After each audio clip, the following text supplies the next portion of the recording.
स्वागत है बच्चों आपके अपने चैनल हिंदी पाठशाला पर। बच्चों, आज हम कुछ जानकारी प्राप्त करेंगे दुर्गा पूजा एवं दशहरा के बारे में। जैसा कि बच्चों हम सब जानते हैं कि हमारा भारतवर्ष जो है वह विविधताओं वाला देश है। यहाँ पर बहुत तरीकों के पर्व मनाए जाते हैं, जिसमें कि दुर्गा पूजा और दशहरा बहुत ही प्रसिद्ध है। दुर्गा पूजा का चित्र बच्चों देखिए, ये लगा रखा है मैंने यहाँ पे आपके लिए।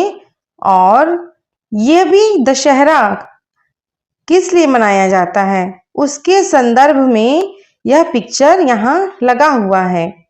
ठीक है बच्चों, तो आज हम आपको कुछ जानकारी देंगे दुर्गा पूजा एवं दशहरा के बारे में। तो आप या तो बच्चे हैं या तो कोई भी श्रोतागण है, ठीक है।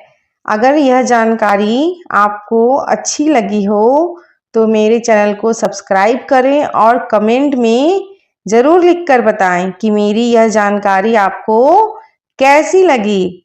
तो मैंने आपके लिए यहाँ पर कंटेंट बना रखा है, देखिए। दुर्गा पूजा एवं दशहरा। दुर्गा पूजा और दशहरा जो होता है वह हमारे देश का मुख्य त्योहार है, ठीक है। दुर्गा पूजा कहते ही माँ दुर्गा की छवि आंखों में उभर आती है। जिस प्रकार हम विद्या के लिए सरस्वती की उपासना करते हैं, उसी प्रकार दुर्गा की उपासना शक्ति के लिए करते हैं। हमें केवल शास्त्र बल नहीं, शस्त्र बल की भी आवश्यकता होती है। एक विद्या धात्री है तो दूसरी शक्ति धात्री है, ठीक है बच्चों। तो दुर्गा पूजा कहने का मतलब होता है कि जैसे ही दुर्गा पूजा कहते हैं, माँ दुर्गा की जो छवि है, जो चित्र है, पोस्टर है, वो हमारे आंखों के सामने आ जाती है। और हमें जब जैसे ही नवरात्रि स्टार्ट होती है तो वैसे ही हम दुर्गा माता की उपासना शुरू कर देते हैं, क्योंकि इसी वक्त ही दुर्गा पूजा मनाते हैं, शारदीय त्योहार मनाते हैं। शारदीय नवरात्रि में ही दुर्गा की उपासना पूजा की जाती है, ठीक है।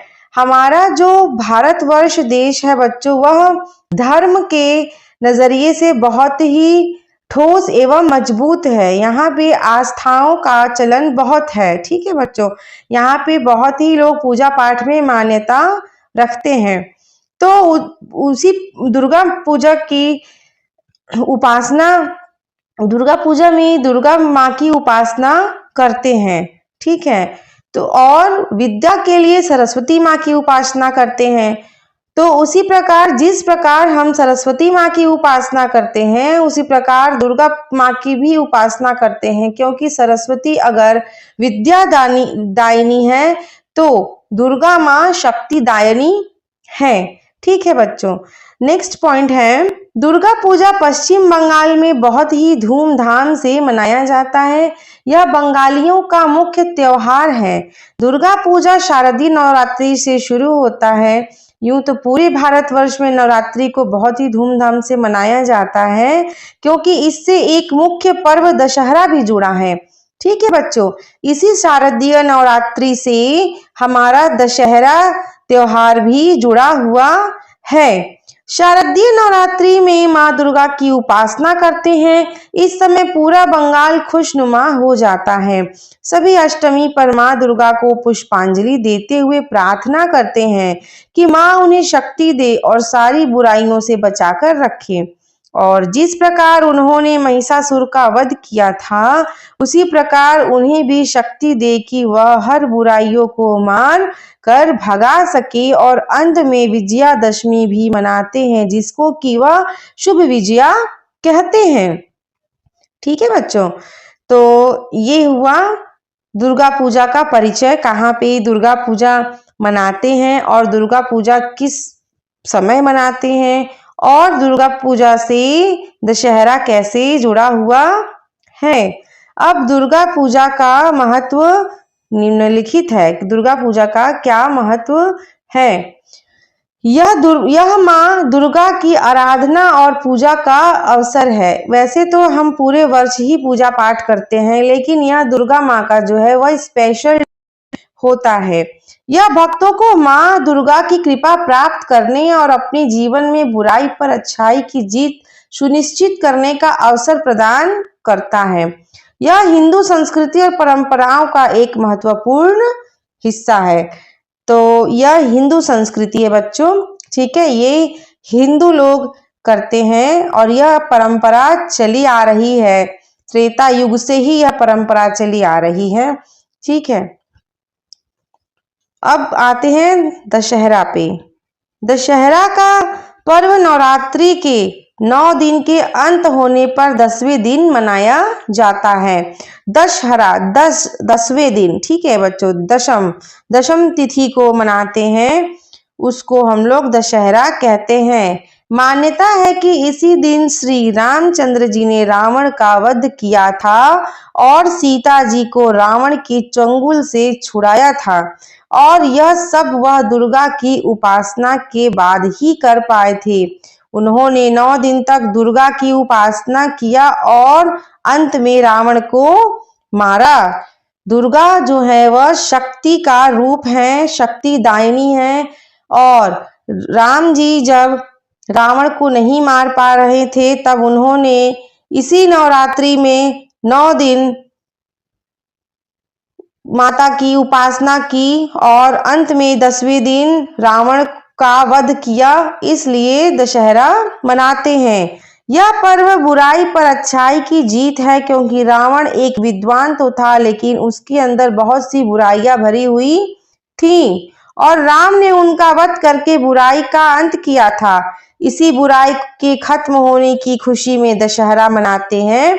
दशहरे का धूम तो पूरे भारत में होता है, परंतु उत्तर प्रदेश में कुछ खास तरीके से इसे मनाते हैं। रामलीलाओं का आयोजन होता है, रावण के पुतले जलाए जाते हैं और बहुत से जगह जगह पर मेले लगते हैं। बच्चों का आनंद हो जाता है। बहुत जगह झांकी निकाली जाती है जो कि रामराज को प्रदर्शित करती है, ठीक है बच्चों। और अंत में दशहरा का क्या महत्व है हमारे जीवन में।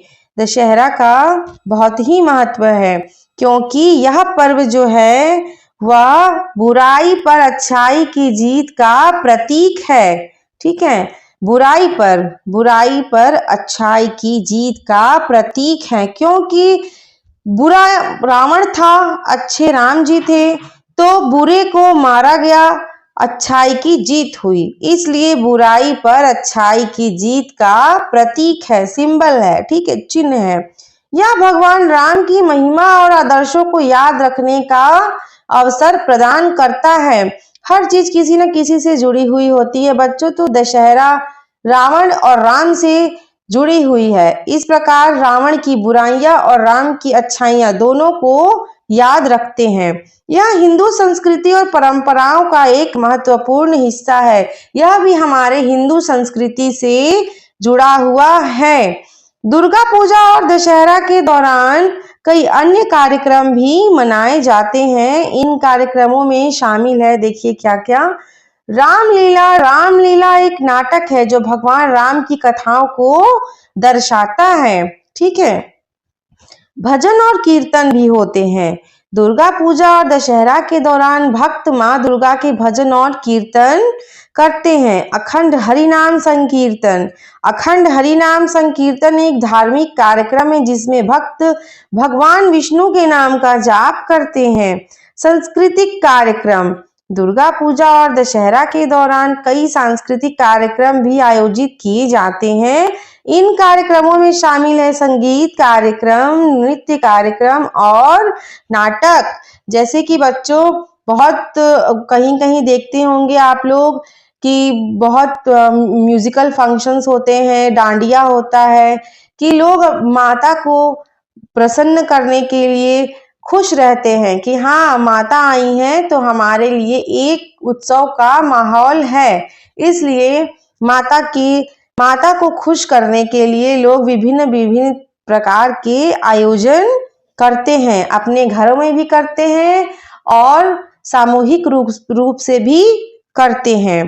ठीक है बच्चों, इस निबंध से हमें क्या सीख मिला? इस निबंध से हमें यह सीख मिलता है कि बुराई कभी भी जीत नहीं सकती है, विजय तो हमेशा अच्छाई की ही होती है।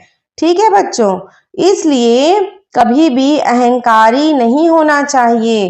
रावण को अपने विद्वान होने का बहुत ही अहंकार था, ठीक है, लेकिन राम भी तो विद्वान थे, राम भी शक्तिशाली थे, वो साक्षात विष्णु के अवतार थे, लेकिन उन्हें कोई नहीं था, इसलिए उनकी सारी शक्तियां उनके साथ थी। लेकिन अगर आप अपने अहंकार को ध्यान में रखते हुए चलते हैं, उसको अपना अवगुण बना लेते हैं, तो आपके लिए वह बहुत ही हानिकारक होता है। अगर इतना बड़ा विद्वान रावण भी एक तुच्छ से प्राणी राम जैसे से हार गया, तो हम तो आम इंसान हैं, इसलिए अपनी बुराइयों को मार देना चाहिए और अपनी अच्छाइयों को ही अपने पास रखना चाहिए। तो बच्चों, आपको कैसी लगी यह जानकारी, या आप किसी भी वर्ग के श्रोतागण हैं तो आपको कैसी लगी यह जानकारी, आप कमेंट में लिखकर जरूर बताएं और मेरे चैनल को सब्सक्राइब कर लें। ठीक है, तब तक के लिए बाय बाय।